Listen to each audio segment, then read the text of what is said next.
bika ya Allah birahmatika ya arhamar rahimin wassalamun ala mursalin walhamdulillahi rabbil alamin. A'udzu billahi minasyaitonir rajim. Bismillahirrahmanirrahim. Yang berbahagia jamaah pengajian Fathur Rabbani wa Faidur Rahmani li Syekh Abdul Qadir Al-Jilani rahimakumullah. Berada dalam kesibukan sebagai pengabdian dan ibadah kepada Allah Sang Pencipta bagi sekalian alam. Saya ulang, berada dalam kesibukan sebagai jalan pengabdian kepada Allah Sang Pencipta sekalian alam. Sekali lagi, berada dalam kesibukan sebagai jalan pengabdian kepada Allah Tuhan Sang Pencipta bagi sekalian alam. Selagi nyawa masih berada dalam tubuh badan dan Allah berkenan kita untuk berada di dunia, tentu kita akan selalu berhadapan dengan urusan. Hinggalah orang yang banyak urusannya disebut dengan sibuk. Tetapi kalau orang itu sibuknya tidak ada hubungan dengan Allah, namanya menyibukkan diri. Tapi jika sibuknya adalah menghubungkan ia dengan Allah, maka adalah jadi jalan pengabdian, jadi jalan ibadah, jadi jalan khidmatnya kepada Allah Subhanahu wa ta'ala. Allah berkuasa tanpa makhluknya dalam mengurus alam semesta. Akan tetapi Allah serahkan bumi kepada manusia untuk menguruskannya. Sebagian dari bumi Allah serahkan kepada kita yang menjadi amanah untuk kita menguruskannya. Bermula dari diri kita sendiri. Kemudian keluarga kita. Kemudian orang-orang yang berada di bawah jagaan kita. Kemudian amanah yang diserahkan oleh Allah berupa harta benda ataupun kedudukan dan jabatan. Semua itu menjadikan kita sedang berada dalam urusan setiap hari dan setiap saatnya. Setiap hari dan setiap keadaan. Dan harapan kita kepada Allah melalui pengajian Fathur Rabbani saling ingat mengingatkan. Melalui kitab Fathur Rabbani saling nasihat-menasihatkan. Melalui kitab Fathur Rabbani saling wasiat-mewasiatkan. Jika saya lupa atau tuan-tuan, puan-puan muslimin muslimah lupa, majelis pengajian ini dapat mengingatkan kita agar supaya dan semoga urusan-urusan kita adalah ibadah kita kepadanya. Urusan-urusan kita adalah khidmat kita kepadanya. Dan pertemuan kita dengan urusan berarti pertemuan kita dengan jalan yang membawa kita untuk kembali kepadanya. Maka banyak orang yang merasa belum selesai urusannya, tapi sudah meninggal dunia. Apakah Allah Ta'ala menganiaya? Tentu jawabannya tidak, karena sedikit pun Allah tidak menganiaya kepada hambanya. Bahkan di dalam hadis qudsi Allah menyampaikan, Inni haramtu zulma ala nafsi fala tazalam. Aku mengharamkan kezaliman kepada diriku, maka jangan kamu berlaku zalim. Orang yang merasa belum selesai urusannya, akan tetapi harus berpisah dengan dunia. Hakikat yang sebenarnya urusannya telah selesai dan disambung oleh orang yang selepasnya. Sebagaimana orang sebelum kita menyambung urusan-urusan mereka. Begitulah juga urusan kita akan disambung oleh orang yang selepas kita. Ketika kita berada dalam urusan, ketika kita berada dalam kesibukan, Semoga tidak melalaikan kita kepada Allah. Karena kita boleh mengubah cara hidup kita dengan kehendak Allah Subhanahu wa taala tentunya. Bagaimana arti mengubah hidup? Allah Subhanahu wa taala sebut dalam Al-Qur'an, innallaha la yughayyiru ma biqaumin hatta yughayyiru ma bi anfusihim. Sesungguhnya Allah tidak mengubah keadaan satu kaum hingga kaum itu mau berubah. Arah hidup kita yang kita ubah. Mindset minda kita yang kita ubah. Sedikit demi sedikit kita bawa, kita arahkan, kita tunjukkan arah hidup yang sebenarnya adalah dari Allah, kembali kepada Allah. Apa yang kita terima yang bukan dari Allah? Jika kita masih melihat kepada perantara, seorang mendapatkan gaji karena ia bekerja, tidak salah, tetapi harus diteruskan. Kekuatan dari manakah ia mampu untuk bekerja? Panjang umur dari siapakah ia mampu untuk bekerja? Pasti jawabannya satu, adalah Allah. Dengan itu, siapakah pemberi rezeki kita? Jawabannya adalah Allah.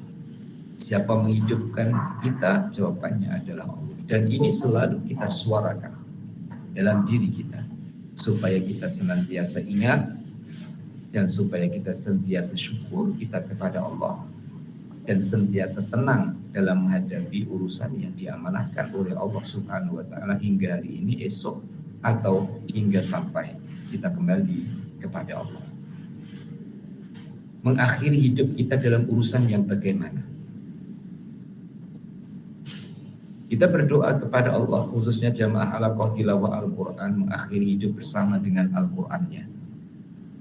Mengakhiri hidup dalam keadaan sujud tunduk kepada Allah Subhanahu wa ta'ala. Mengakhiri hidupnya pada hari atau pada malam Jumat, hembusan nafas terakhirnya. Itu semua tidak mustahil. Dan Allah Subhanahu wa ta'ala memperkenankan jika dan semoga kita bersungguh-sungguh untuk semua itu. Maka awal bangun tidur kita bersyukur kepada Allah. Kita niat khidmat kepada Allah. Kerja-kerja kita, urusan-urusan kita, kita jadikan khidmat kita padanya. Kita sedang berada di bulan Zulhijjah. Pada hari ini, hari yang ketiga, di mana Allah Subhanahu wa ta'ala menjadikan 12 bulan dalam satu tahun. 12 bulan dalam satu tahun untuk bulan Hijriah. Bulan 12-nya adalah bulan Zulhijjah. Dalam 12 bulan Masehi, bulan 12-nya adalah bulan Desember. Kita sekarang sedang berada di bulan 12. Allah bagi kita bonus di bulan 12, di bulan Zulhijjah. Bahkan di bulan Zulhijjah ini juga Allah Ta'ala mensyariatkan ibadah yang diwajibkan oleh Allah seumur hidup hanya sekali, yaitu ibadah haji. Dan kawan-kawan yang sedang berada di Mekah Al-Mukarramah menunggu waktu wukuf di Arafah pada tarikh yang ke-9 dan akan diberangkatkan bertolak pada 8 hari bulan. Semoga diberikan sehat oleh Allah Subhanahu wa ta'ala, ya, dari kawan-kawan halaqah tilawah Al-Quran ataupun keluarga, rekan-rekan semua yang menjadi tamu Allah Subhanahu wa ta'ala pada tahun ini untuk melaksanakan kefarduan dan kewajiban rukun Islam yang kelima ataupun ibadah haji. Semoga mendapatkan haji yang mabrur dan haji yang mabrurah. Yang kita berada di tanah air, berpeluang berada di bulan Zulhijjah, semoga dapat, ya, menggunakan pemberian Allah untuk khidmat kepada Allah. Sekali lagi, menggunakan pemberian Allah untuk khidmat kepada Allah, baik itu dengan zikirnya. Kadang-kadang untuk khidmat kepada Allah yang terlihat awalnya adalah dalam bentuk zikir. Kemudian zikir itu pula yang terlihat dalam memusingkan dan memutarkan tasbihnya. Tidak dibatasi dengan itu, kita zikir dengan Allah di setiap saat dan keadaan, dan di mana saja kita berada, dan dalam apapun kesibukan kita boleh berzikir dan mengingati Allah Subhanahu wa Ta'ala. Maka khidmat kepada Allah Ta'ala banyak jalannya, dengan tenaga, dengan harta benda, bahkan dengan kalimat-kalimat thayyibah yang keluar dari lisan sebagai pujian kepada Allah. Bahkan yang tertinggi adalah dengan mencintai Allah dan Rasul-Nya. Karena cinta kepada Allah dan Rasul-Nya mengalahkan ibadah-ibadah syariah lainnya. Diumpamakan oleh ulama, cinta kepada Allah dan Rasul itu seperti berjalan terbang menggunakan pesawat at-tayyar, tapi berjalan menuju kepada Allah dengan amalan seperti orang berjalan dengan kedua kakinya as-sayyar. Tentu mana yang lebih cepat? Lebih cepat dengan pesawat daripada jalan kaki. Berarti mana yang lebih cepat, dengan amalan-amalan yang dilakukan ataupun dengan rasa cinta yang sesungguhnya kepada Allah dan Rasul-Nya? Jawabannya, cinta kepada Allah dan Rasul-Nya mengalahkan ibadah-ibadah syariah lainnya. Oleh itu, muslimin dan muslimah membangun dan menyuburkan cintaan kita kepada Allah. Nah, bagaimana menyuburkan kecintaan kita kepada Allah? Selalulah perhatikan kemurahan-kemurahan Allah Ta'ala yang telah kita terima. Bahkan kemurahan-kemurahan Allah Ta'ala kepada hamba-hamba lainnya. Tumbuhlah rasa cinta kita kepada Allah. Saya buatkan satu contoh. Ada orang susah, kita tidak mampu membantunya. Kemudian ada orang yang mampu membantunya dan mau membantunya. Kita yang melihatnya, walaupun kita tidak mampu untuk membantu, tapi kita lihat orang yang mampu membantu dan mau membantu, kita suka kepada orang itu karena dia mau membantu dan dia mampu untuk membantu. Begitulah juga kita melihat bagaimana Allah membantu kepada hamba-hamba yang perlu bantuan, dan Allah Ta'ala yang membantunya. Kita yang tidak mampu untuk membantu, cinta kepada Allah Ta'ala yang membantu hamba yang perlu dibantu. Allah suruh kita untuk melihat ciptaannya. Allah suruh kita untuk melihat makhluknya.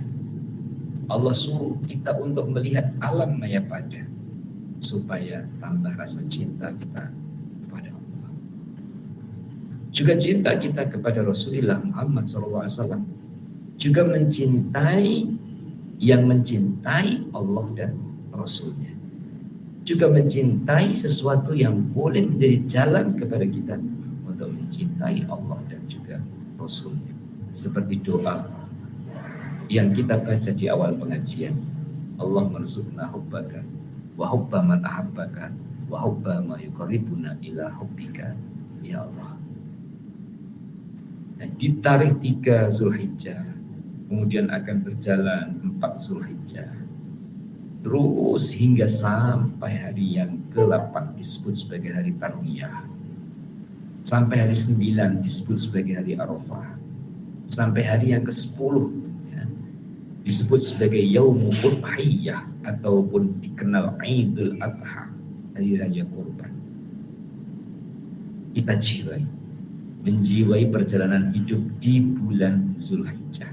Sekali lagi, menjiwai perjalanan hidup di bulan Zulhijjah, yang mana Allah Subhanahu wa Ta'ala melarang hambanya untuk berpuasa 4 hari, 10, 11, 12, dan 13. Dan Allah Ta'ala memberi peluang selama 4 hari itulah mengambil sebagian dari rizki untuk dikorbankan kerana Allah.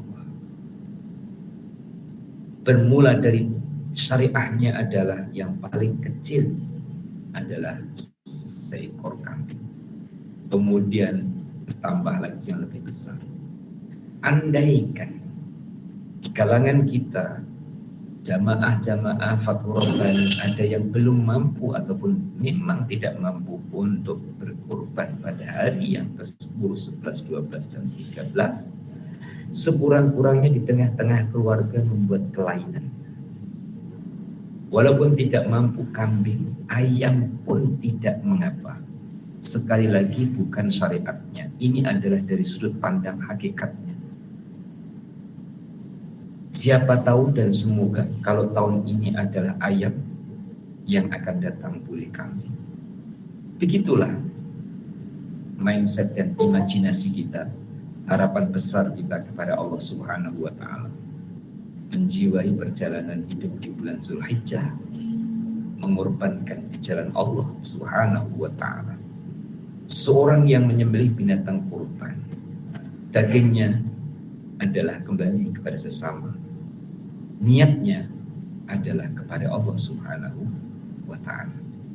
Itu pada pagi hari ini dipertemukan kembali oleh Allah dalam pengajian kitab Fathur Rabbani, akan meneruskan dan menyambung muka surat 840 ya. Di muka surat 480 diawali dengan kisah, dengan sebuah cerita.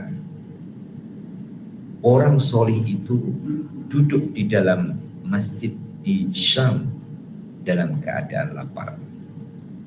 Lalu beliau berkata dalam hati, wahai, andai kata aku tahu asma Allah Subhanahu wa Ta'ala yang paling baik.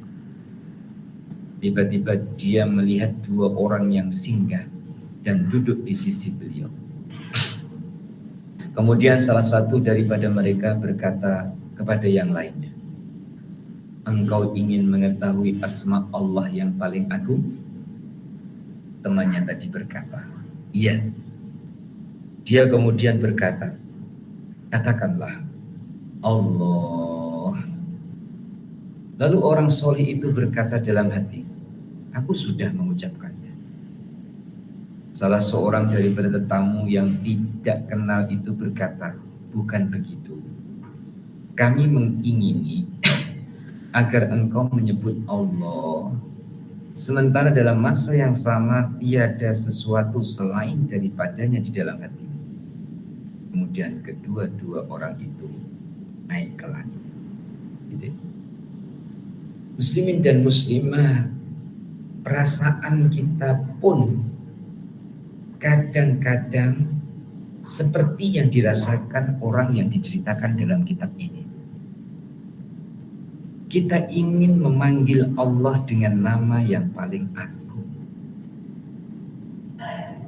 Bahkan kita memilih memanggil Allah dengan nama yang kita pilih sesuai dengan keinginan kita dalam menyampaikan hajat kita.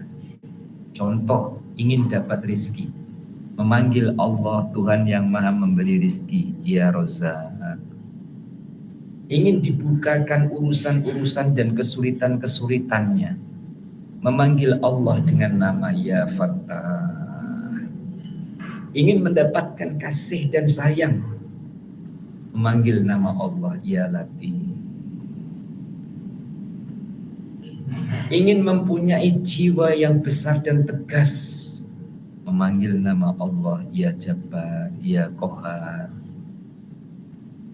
Kadang kita memilih nama Allah untuk kita panggil sesuai dengan keinginan kita untuk mendapatkan sesuatu yang kita harapkan dan yang kita inginkan. Saya telah pun mengajak muslimin muslimah dari dulu mengenal, menghafal, dan mulai dan terus memahamkan Asmaul Husna yang berjumlah 99 dari mulai Ar-Rahman sampai As-Sabir. Kita baca semua dari Ar-Rahman sampai As-Sabir. Dari 1 sampai 99 itu terkumpul di nama Allah yang agung, yang disebut sebagai Ismul A'zam, nama yang agung. Apa? Allah. Dalam Al-Quran Allah Ta'ala sebut wa ilahukum ilahu wahid la ilaha illa huwar rahmanur rahim.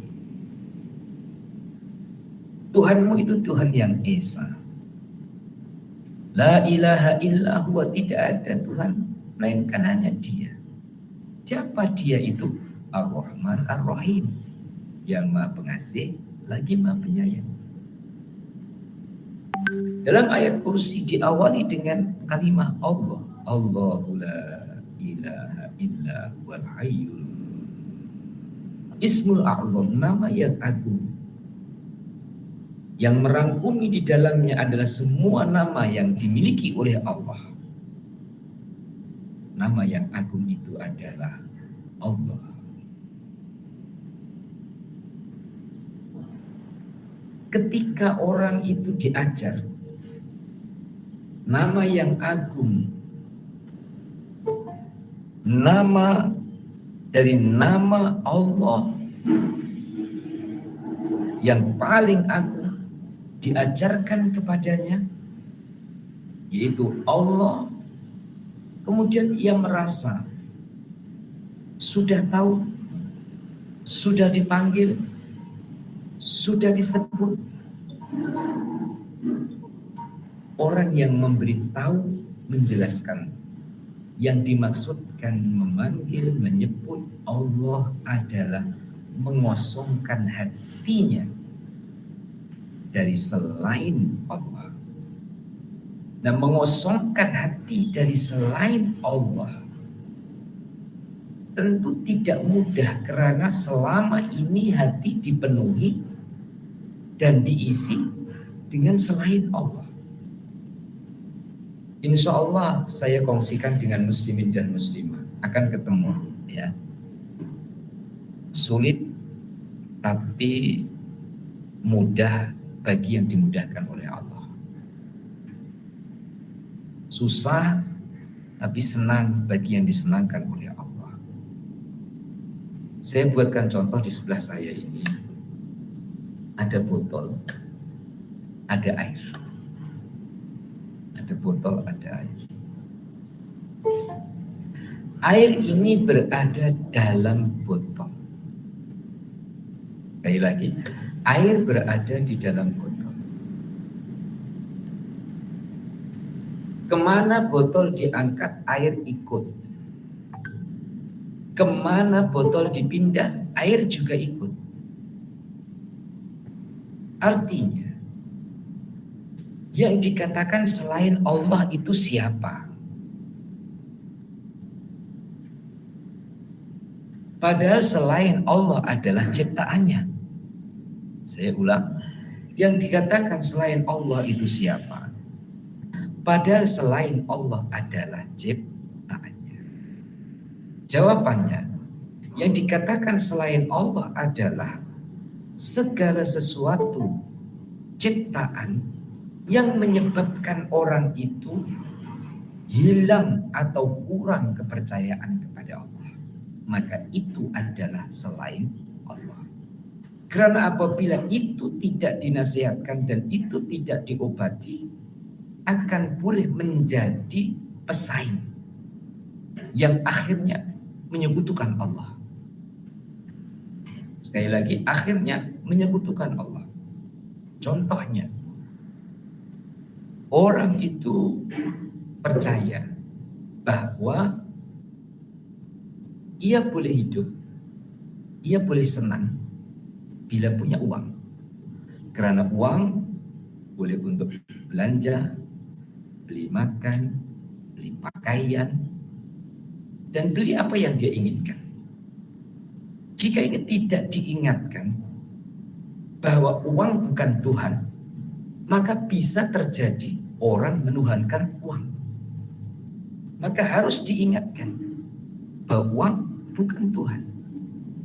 Dan jika uang menghalang orang itu kurang kepercayaan kepada Allah, berarti uang adalah yang dikatakan selain Allah. Tapi jika uang itu adalah menjadikan ia tambah ingat kepada Allah, tambah erat ia kepada Allah, tambah sambung ia kepada Allah, maka ia bukan selain Allah. Dan semoga tidak mengelirukan dan dapat difahamkan. Maka saya ulang, siapakah selain Allah? Padahal selain Allah adalah ciptaan Allah. Apa yang ada di dalam botol ini, jika botolnya saya geser, maka isi botol akan ikut. Makhluk pasti ikut yang menciptakan. Semua yang tercipta pasti ikut yang menciptakan. Ustaz, ada orang kafir yang menderhaka. Secara syariatnya terlihat orang itu menderhaka Allah karena disuruh ke kanan dia ke kiri, disuruh buat dia tak buat, disuruh meninggalkan malah dia buat. Tapi muslimin muslimah, orang yang seperti itu pun tidak akan bisa melawan Allah. Buktinya, jika Allah menghendaki dia sakit, pasti dia sakit. Yang besarnya lagi, jika Allah menghendaki dia mati, mati. Dia tidak akan dapat melawan Allah. Secara hakikinya, dia tidak akan mampu untuk melawan Allah. Dan di surah Al-Ikhlas ayat yang keempat, ayat yang terakhir, walam yakul lahu kufuwan ahad. Tidak ada satupun yang boleh mengalahkan dan menandingi Allah Subhanahu wa ta'ala. Oleh itu, muslimin dan muslimah menyebut nama Allah dengan Ismul A'zam, nama yang paling agung adalah Allah. Yang dimaksudkan adalah mengosongkan hati dari selain Allah. Selain Allah berarti perkara-perkara yang boleh mengurangkan kepercayaan kepada Allah dan boleh menghilangkan kepercayaan kepada Allah. Maka kita itu dilatih ya dalam mengambil apa saja sebut nama Allah, menikmati apa saja sebut nama Allah. Dalam situasi keadaan yang bagaimana kita ingat Allah, supaya yang kita ada ini tidak mengurangkan kepercayaan kita kepada Allah, apalagi sampai menghilangkan keyakinan kita kepada Allah. Selalu sambung dan terus bersambung, selalu ingat dan terus ingat. Walaupun sifat keaslian manusia itu adalah lalai, lupa dan salah silapnya. Seusia kita jika terjadi salah, muslimin muslimah tidak hanya segera minta maaf, tapi merasakan bahwa inilah saya ya Allah, hamba yang taif, hamba yang lemah, hamba yang tidak berdaya. Tanpa pertolonganmu, tanpa bimbinganmu, tanpa hidayahmu, kami tak boleh buat kebaikan walau sedikit pun. Akui dulu kehambaan kita. Jangan terus kita minta maaf saja. Minta maaf dengan segera itu bagus, tapi dahului dengan pengakuan terlebih dulu. Bagaimana Nabi Adam yang diceritakan berulang dalam Al-Quran, sebelum minta maaf mengaku terlebih dulu. Kita lalai, kita akui bahwa inilah diriku, inilah hamba yang ada lalai dan lupa. Sehingga perkara-perkara yang terjadi pada kita atau urusan-urusan yang Allah hadapkan kepada kita adalah menjadi jalan untuk kita kenal siapa kita, dan menjadi jalan untuk kita lebih mengenal kepada Sang Penciptanya. Itu berlaku apa saja. Dari kita bangun tidur pagi tadi sampai sekarang ini mampu duduk menghadap kitab dengan dua mata kita guna untuk melihat, dengan dua telinga kita guna untuk mendengar. Khidmat kita dalam majelis ilmu dan pengajian menyatukan tujuan khidmat kepada Yang Maha Esa, yang tidak ada Tuhan melainkan hanya Dia. Sehingga saat kita sebut Allah, saat kita takbiratul ihram di dalam salat Allahu Akbar, saat kita berada dalam senang Allah, saat kita berada dalam susah Allah, mudah masuk ke dalam hati, mudah meresap di hati, karena di hati kita telah sedia untuk terima kebenaran tidak ada Tuhan melainkan Allah. Sebuah pelajaran yang tidak berbicara pada saat kita bertakziah saudara mara yang meninggal dunia, yang harus meninggalkan apa saja, yang harus meninggalkan semua harta bendanya, yang harus meninggalkan seisi keluarga, yang harus meninggalkan kedudukan dan jabatannya, hanya membawa amal yang pernah dilakukannya untuk berhadapan dengan Allah Subhanahu wa Ta'ala. Pasti ditolak oleh akal, apalagi oleh hati. Jika orang kaya boleh memanjangkan umur dengan kekayaannya, orang kaya tidak akan mati. Tapi ternyata kekayaan tidak akan mampu untuk memanjangkan umur pemiliknya. Begitu juga jawatan dan juga kedudukan. Maka semoga kekayaan kita bukan penghalang kita untuk menuhankan Allah, tapi justru kekayaan kita, harta benda kita, keluarga kita adalah mendukung kita untuk mengesakan Allah, untuk menuhankan Allah. Maka selalu dihubungkan kekayaannya dengan Allah, keluarganya dengan Allah, harta bendanya dengan Allah, kedudukannya dengan Allah, sehingga lafaz Allah yang keluar dari lisannya betul-betul meresap di dalam hatinya. Dan Allah sememangnya tidak ada Tuhan melainkan hanya Dia, dan sememangnya Allah berkuasa di atas segala-galanya, di bawahnya.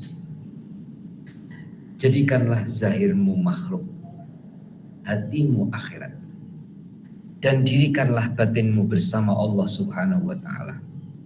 Bahkan apabila engkau sanggup, keluarlah engkau dari dunia dan akhirat. Apabila engkau tidak sanggup, maka janganlah engkau disamakan dengan orang yang menyerah kalah. Hendaklah engkau lari ke tanah-tanah tandus dan sepi. Carilah iman dalam kesendirian, kemudian masuklah engkau semula kepada makhluk. Carilah teman dalam kesendirianmu sebelum engkau mencari jalan kepada makhluk. Titik dulu. Jamaah Fathur Rabbani rahimakumullah. Berpandangan luas penting dalam kehidupan, supaya kita tidak cetek dalam berpikir, dan supaya kita tidak menjadikan hidup ini sebagai beban. Sebaliknya, berpandangan luas supaya hidup menjadi jalan. Sekali lagi, berpandangan luas, berwawasan luas supaya hidup ini menjadi jalan. Siapa yang tahu yang akan terjadi esok? Jawabannya pasti Allah yang Maha Tahu. Terjadi manusia atas kehendak Allah atas segala perbuatannya. Terjadi pada manusia yang dikehendaki oleh Allah Ta'ala apa yang diinginkannya. Putaran roda kehidupan pasti berputar. Sebagaimana putaran kehidupan ada susah dan senangnya, ada sihat dan juga sakitnya.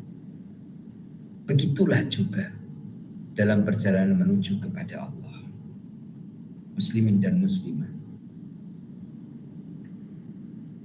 Sayyidina Abu Bakar ketika ditanya, dengan apa kamu sampai kepada Allah? Beliau menjawab, aku sampai kepada Allah dengan Allah. Artinya dengan pertolongan Allah.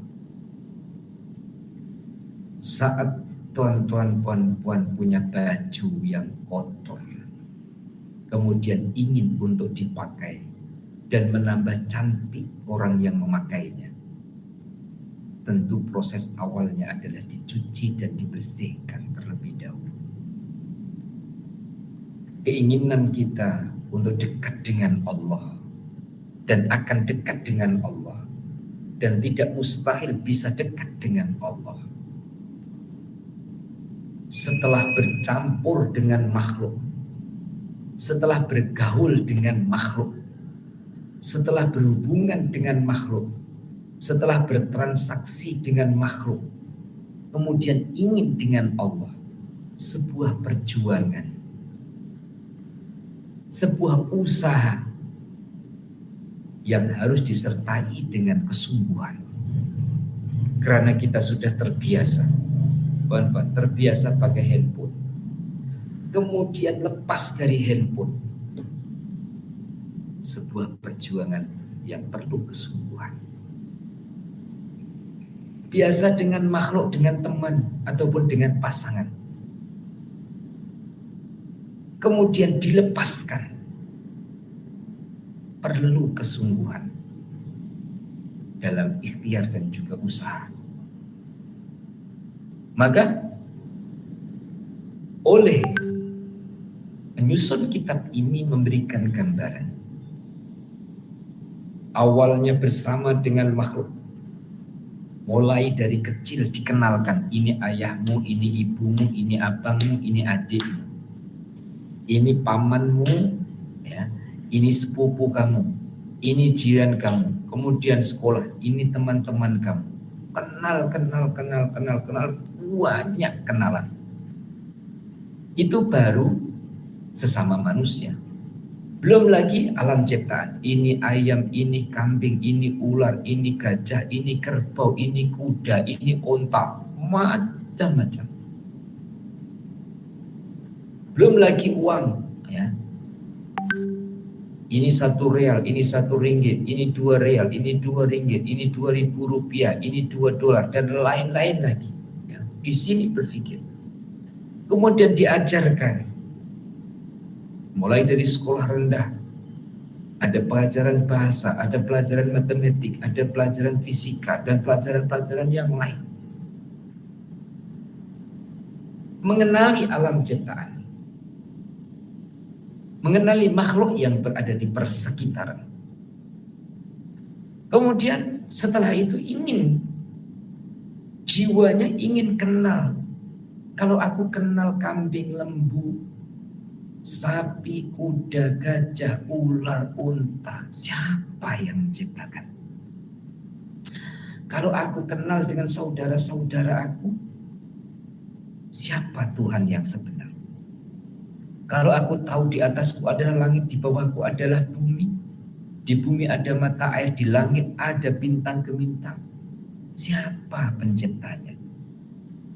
Hatinya mulai ingin tahu siapa penciptanya.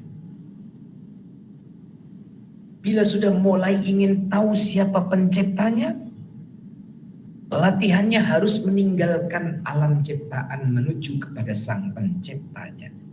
Dengan cara bagaimana? Dengan cara uzlah. Dalam bahasa kitab ini tadi diterjemah lari ke tanah tandus. Dengan cara menyendiri. Era kita tahun 2022, bagaimana kita menyendiri?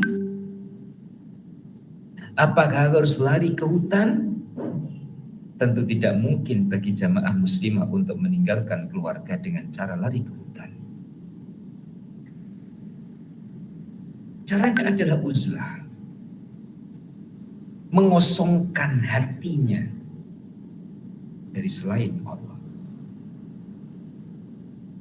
Maka ada waktu-waktu yang kita khaskan.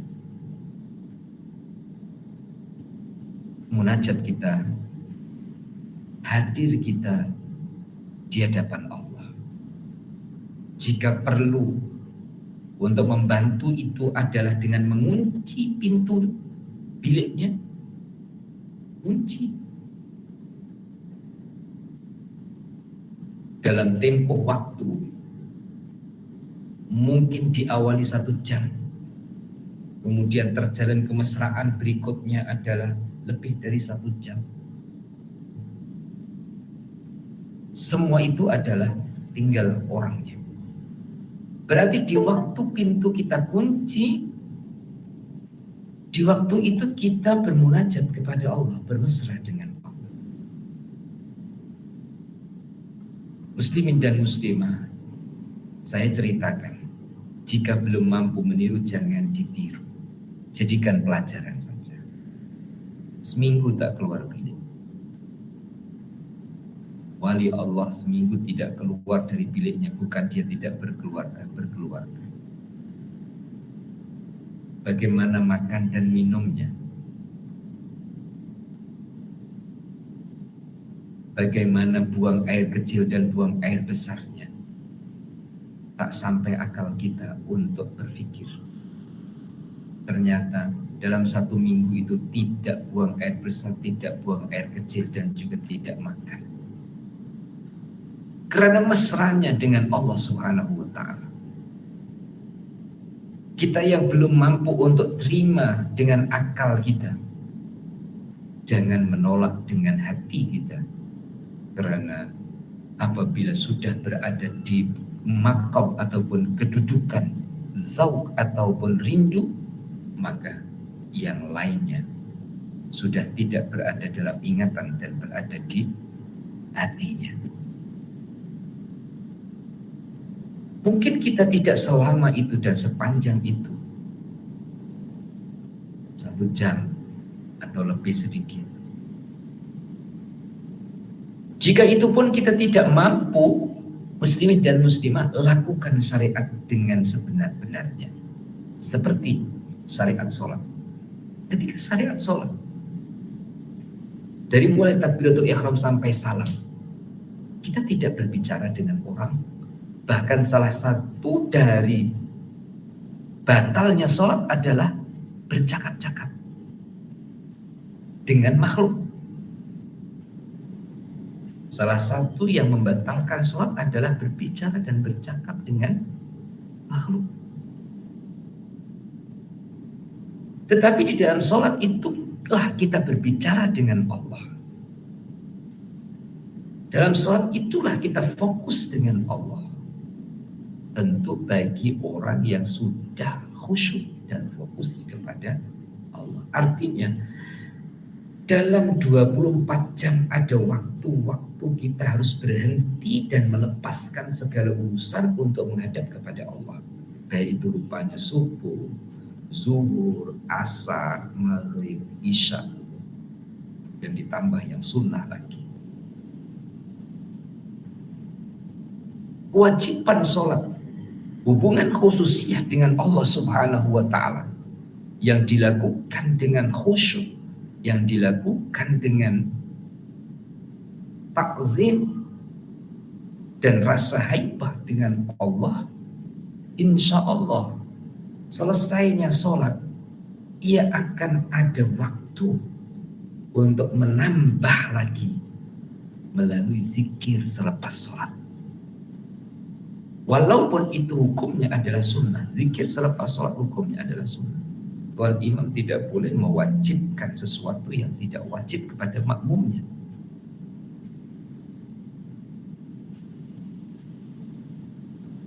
Setelah pelatihan-pelatihan di dalam sholat itu dilakukan, berarti ia melepaskan diri dari hubungan makhluk.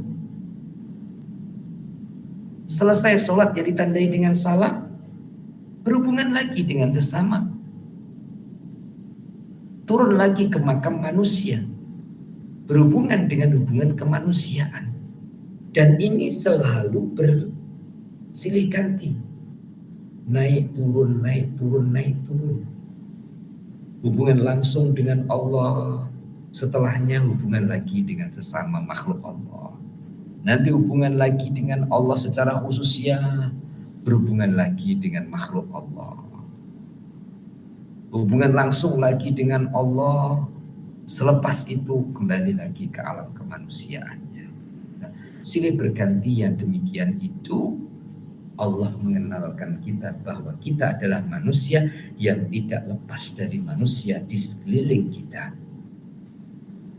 Maka yang mengaji Fathur Rabbani jangan terus ego. Ego itu kemudian bawa diri. Ya.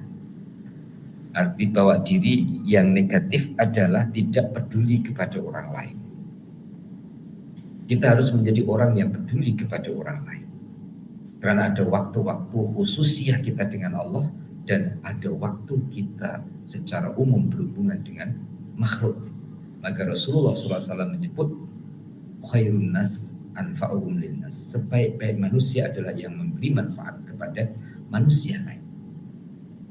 Kecuali jika keluarnya kita kepada manusia kita tidak mampu untuk berbuat baik kepada orang lain, maka lebih baik diam, lebih baik di rumah saja. Tapi kalau kita mampu untuk berkontribusi dan memberi kebaikan kepada orang lain, ya, baik itu dengan harta benda, baik itu dengan tenaga ataupun dengan doa, lakukan. Karena kita tidak akan mampu dalam sendirian menghadapi kehidupan dunia yang memang Allah menghendaki kehidupan dunia itu adalah bersama-sama. Saya jadi teringat ya, doa makan yang pernah saya sampaikan. Doa makan walaupun sendirian tetap Allah membariklah, berkati kami. Karena dalam makanan yang terhidang itu ada tangan-tangan petani yang terlibat, ada tangan-tangan penjual yang terlibat, ya, ada tangan-tangan orang kampung yang terlibat. Wujudnya makanan tersebut melalui petani yang bercocok tanam dan tenaga-tenaga lain yang terlibat dalam penjagaan ataupun penjualan padi ataupun beras itu, hinggalah kita membelinya, kita memasaknya dan kita memakannya. Berarti muslimin dan muslimah yang diajarkan dalam kitab Fathur Rabbani, masa-masa kita dengan Allah dan masa-masa kita dengan hamba Allah. Secara hakikatnya masa kita dengan hamba Allah adalah masa kita juga dengan Allah. Di bawahnya, tongkat Nabi Musa alaihissalam menelan semuanya, namun ia tidak berubah maupun berbeza dari bentuk asalnya. Apabila engkau tidak mendapat keberuntungan sama sekali, aku mau memberi pelajaran kepadamu, bukan karena dan tidak pula aku mengembalikan tongkatmu karena takut akan kekuasaanmu dan kekejamanmu. Apabila engkau terganggu olehku, maka akan berakibat buruk pada dirimu. Keluargamu sebentar lagi akan terkena kejahatanmu. Orang soleh menyerahkan keluarganya kepada Allah Subhanahu wa Ta'ala, dan orang munafik menyerahkan keluarganya kepada dirham, dinar, harta peninggalan yang berupa pekarangan dan pekerjaannya. Maka pastilah akhirnya mereka jatuh miskin. Engkau adalah orang bodoh yang terkemuka, dijauhkan dari rahmat dan dilaknat. Hatimu telah dicampuri oleh rasa cinta kepada harta. Muslimin muslimah rahimakumullah. Bicara hakikat. Bicara hakikat itu kadang akal kita itu tidak mampu untuk terima. sebagaimana pernah terjadi di zaman Bani Israel, menguji adanya Tuhan yang Maha memberi rezeki, sehingga dia tidak mau bekerja dan tidak mau meminta-minta. Ia berada di gua sendirian tanpa orang lain. Dia mau membuktikan bahwa Allah Maha memberi rezeki tanpa perantara, artinya tanpa usaha. Ia berada di tempat yang orang lain tidak nampak, akan tetapi Allah pasti nampak. Maka Allah Ta'ala mendatangkan saudagar yang pada ketika itu hujan lebat, Allah datangkan hujan, Allah datangkan saudagar. Dalam keadaan hujan itu menyebabkan saudagar itu ingin mencari tempat berteduh. Semakin lebat hujannya, ia berteduh semakin ke dalam dari mulut gua itu, hinggalah menemukan seorang lelaki yang duduk di dalam gua tersebut. Ditanya, dia diam. Dihulurkan makanan, dia tidak menghulurkan tangan untuk menerimanya. Akhirnya orang yang datang ini dibisikkan oleh Allah Ta'ala dengan persangkaan bahwa orang itu lapar, tidak mampu untuk angkat tangannya. Sudah beberapa hari tidak makan, maka ia hampir pingsan dan ia tidak dapat menyaut seruannya. Akhirnya saudagar itu membawa rotinya yang ada di tangannya itu terus dimasukkan ke dalam mulut orang tersebut. Bagaimana reaksi orang itu? Dia tertawa dan membenarkan bahwa Allah sang pemberi rizki yang sebenarnya, tidak melalui ikhtiar dan usaha. Jika adalah rizkinya, maka akan sampai kepadanya. Muslimin dan muslimah rahimakumullah, haruskah yang seperti itu kita tiru? Tidak. Haruskah kita melakukan seperti itu? Tidak. Jika belum makomnya. Jadikan ikhtiarmu, ikhtiar kita adalah ibadah kita. Jadikan usaha dan kerja kita adalah khidmat kita kepadanya. Dalam cerita Nabi Musa, tongkatnya Nabi Musa menelan ular-ular dari tali-tali ahli sihir yang berubah menjadi ular. Tongkatnya Nabi Musa tidak pun berubah menjadi besar. Apa maknanya? Tongkatnya Nabi Musa tidak berubah bentuk asalnya. Maknanya adalah Allah jika menghendaki, pasti yang dikehendaki oleh Allah Ta'ala terjadi, dan tidak harus merubah keadaan, dan keadaan pun tidak berubah. Maka muslimin dan muslimah, saat kita mengaji kitab Fathur Rabbani, kenal kita kepada Allah Ta'ala dengan majlis ilmu pengajian yang kita dengar nasihatnya, tidak harus mengubah fisik dan lahiriah kita. Sebagai ibu suri rumah tangga, ya diteruskan.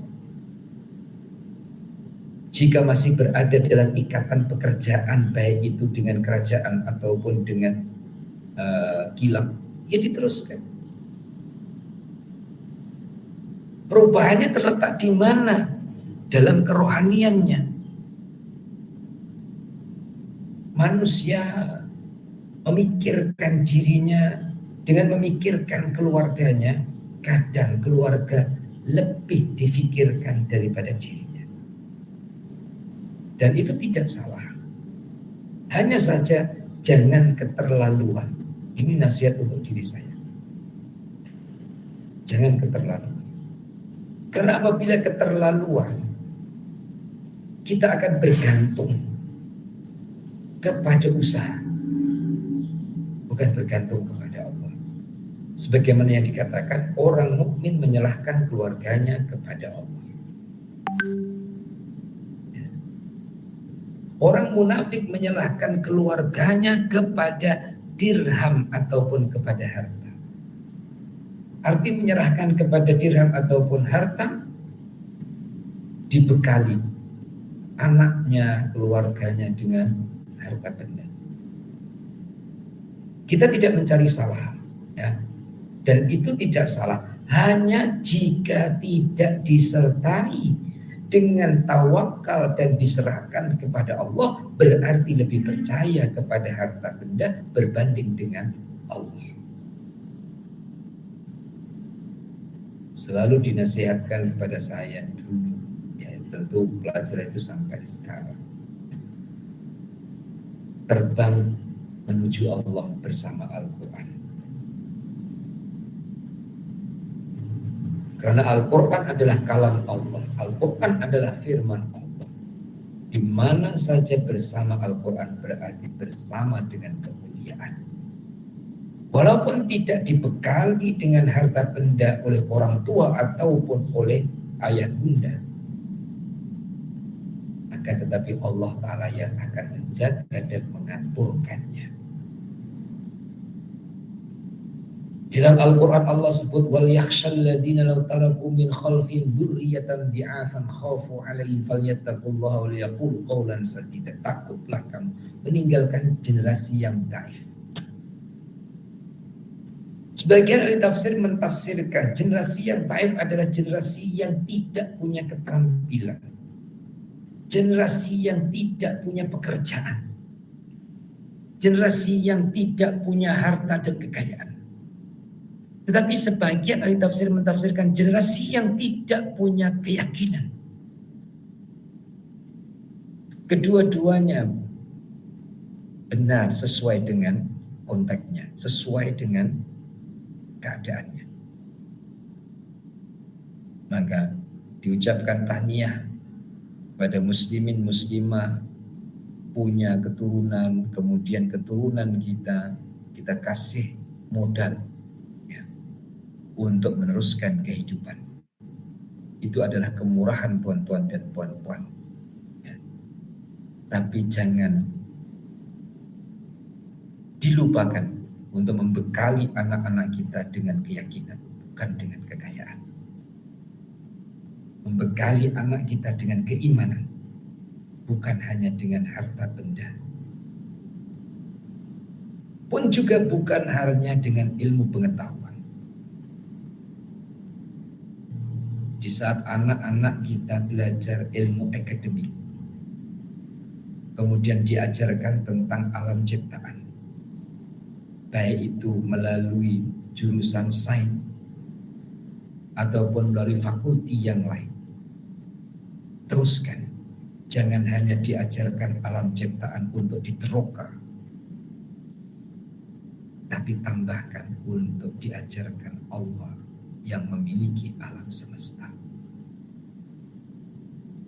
Ajarkan keyakinan dan keimanan kepada Allah yang memiliki segala-galanya,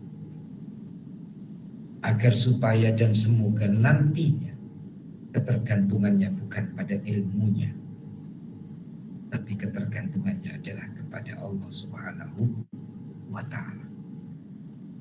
Ya Allah, berilah rizki orang yang mencari harta dengan tujuan menolong agama.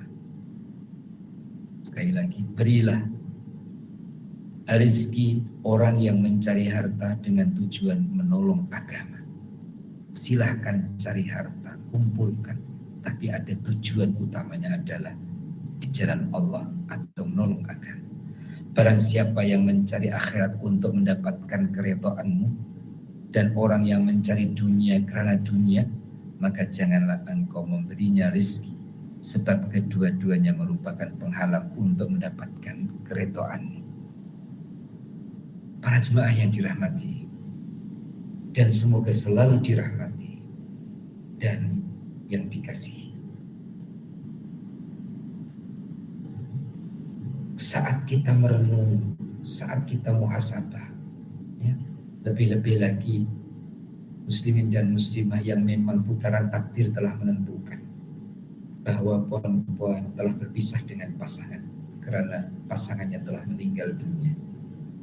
Kemudian berpisah pula dengan anak-anak karena anak sudah punya rumah sendiri dan berumah tangga dengan pasangan atau suami dan istrinya.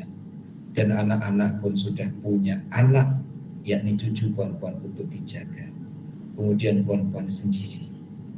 Kadang-kadang, ya, walaupun ini usia saya belum sampai seperti usia yang saya ceritakan, kadang-kadang kecil hati apabila anak datang. Ya.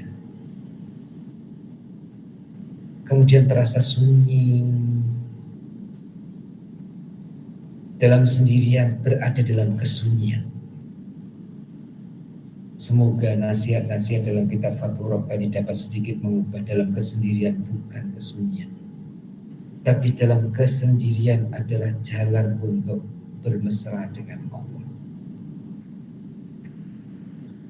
Ibaratnya pagi ada sarapan pagi dengan air hangat untuk kita minum. Sudah senyum lebar kita dengan Allah. Ya. Karena yang kita pandang bukan rupanya makanan dan minuman, tapi yang kita pandang adalah rupanya rahmat Allah di sebalik makanan dan minuman.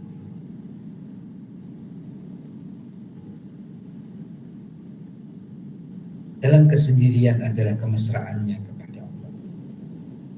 Dan mungkin semuanya akan melalui seperti itu dalam episode kehidupan. Anak 4 orang, 5 orang, ya. Apabila sudah mulai berumah tangga, hampir kelima-limanya itu ingin punya rumah sendiri. Ya. Puan-puan, Ustaz, anak saya masih dengan saya, ya. Dia ingin dengan saya, itu ada tanda tanya. Mungkin dia tidak cukup rezeki untuk beli rumah, sehingga dia masih tumpang ke orang tua. Atau memang dia ingin khidmat kepada orang tuanya. Wallahu a'lam, saya tidak tahu, hanya membayangkan saja ada. Dan kebanyakan anak ingin punya rumah sendiri, lebih privasi, ya.